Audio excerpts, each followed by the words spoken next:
నేను మీ సంతోషి. అయితే ప్రీవియస్ వీడియోలో చెప్పాను కదా, నేను మిగిలిన అన్నంతో ఎలాగ స్నాక్స్ మాదిరి తయారు చేయాలో నేనైతే ఇప్పుడైతే చూపిస్తున్నానండి. ఇదిగోండి, ఇది రాత్రి మిగిలిపోయిన అన్నము.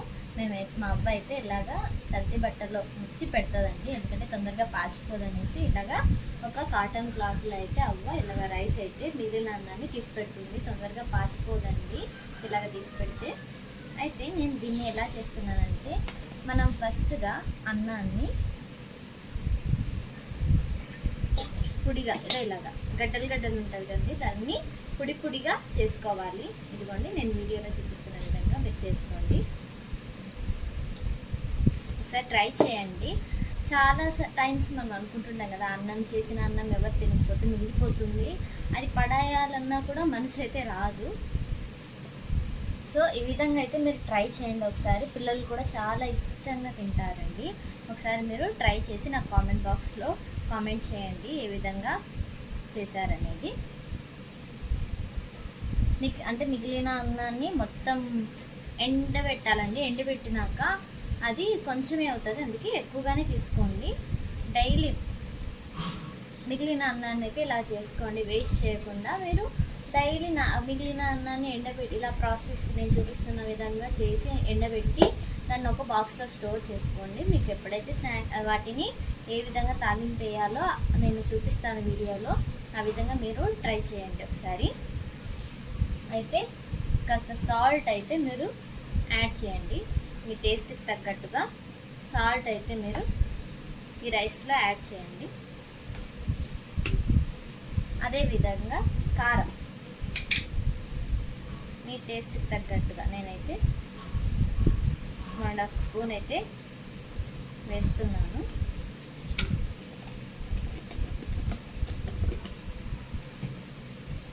ఇది మొత్తాన్ని ఇలా కలిపేయాలి. అంత కారం అంతా అన్నానికి పట్టే విధంగా, కారం ఉప్పు అన్నానికి అంతా పట్టే విధంగా మనం ఇలాగా ఈ రైస్ని అయితే కలుపుకోవాలి.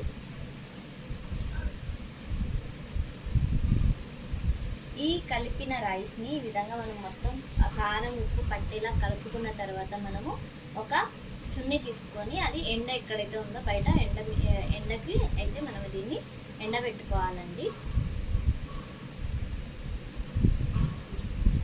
చూడండి, నేను ఈ విధంగా చున్నీ వేసి రైస్ అంతా ఇలా పొడిగా చేసి ఎండకు వేసాను. ఎండిన తర్వాత దీన్ని ఏం చేయాలో నేను చూపిస్తాను. ఇదిగో ఫ్రెండ్స్, ఎండబెట్టినాక ఇవైతే అన్నం ఎండబెట్టిన తర్వాత ఈ విధంగా అయ్యాయి. అయితే ఒక కడాయిలో నూనె పోసుకోండి, దానికి తగ్గట్టుగా మీరు నూనె అయితే వేసుకోండి.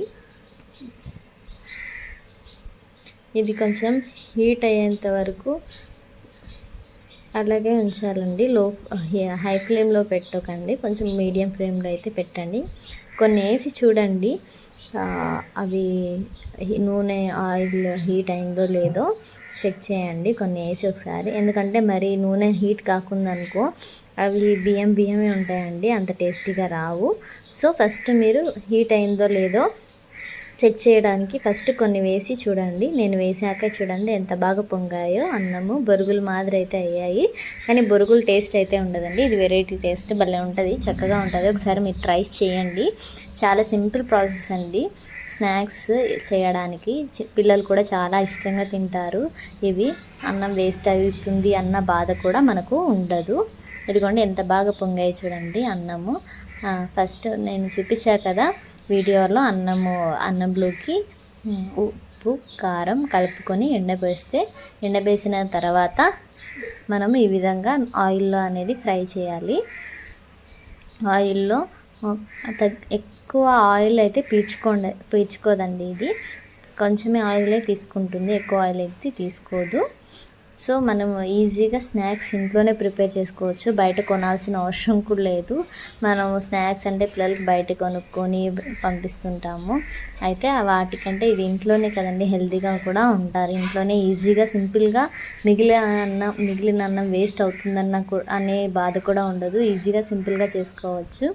అయితే నేను అవి వేయించిన తర్వాత కొన్ని శనక్కాయ విత్తనాలు అయితే నూనెలో వేయించి దీంట్లో కలుపుకుంటున్నాను. మీరు అయితే మిక్చర్ కూడా యాడ్ చేసుకోవచ్చండి వీటిలోకి.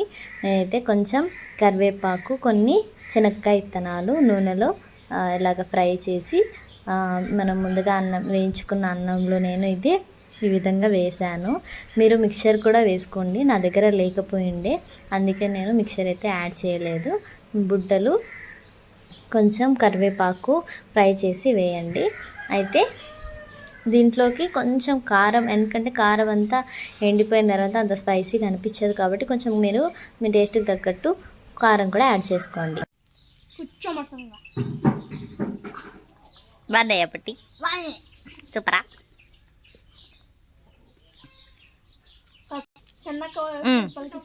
సబ్స్క్రైబ్ చేసుకోండి.